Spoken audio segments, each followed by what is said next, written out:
Pakistan Peoples party کے بانی chairman شہید ذوالفقار علی بھٹو کی 43ویں برسی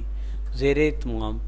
فاؤنڈر ورکر پاکستان پیپلز پارٹی ضلع جلم راؤ محمد یونس کی رہائشگاہ پر منائی گئی، جس میں اشرف چغتائی تجزیہ نگار رہنما پی پی پی لندن، میر محمد افضل سابق صدر پی پی پی فرانس، رہنما پی پی پی ڈاکٹر کوثر ناہید انور،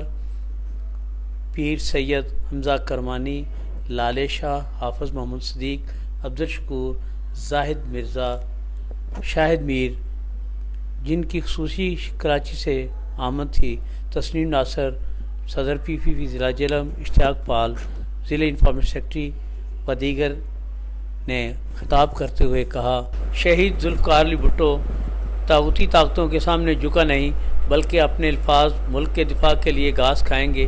مگر ایٹم بم بنائیں گے، اس پر قائم رہا۔ غریبوں کے لیے بیرون ملک ملازمتوں کو یقینی بنایا۔ دوسری اسلامی سربراہی کانفرنس منعقد کر کے ثابت کیا کہ اسلام ہمارا دین ہے اور طاقت کا سرچشمہ عوام ہے۔ عامر ضیاء الحق نے طاغوتی قوتوں کا اعلیٰ کار بن کر اسلام دشمنی کی کہ ایک اسلامی ملکوں کے سربراہ ہر دل عزیز رہنما ذوالفقار علی بھٹو کو پھانسی پر چڑھا دیا، مگر شہید کے مشن کو نہ روک سکا۔ اس موقع پر سمیرہ شیخ نے پاکستان پیپلز پارٹی جوائن کی، جس سے پاکستان پیپلز پارٹی شعبہ خواتین کی صدر رخسانہ کوثر نے جھنڈا پہنا کر پارٹی میں شامل کیا۔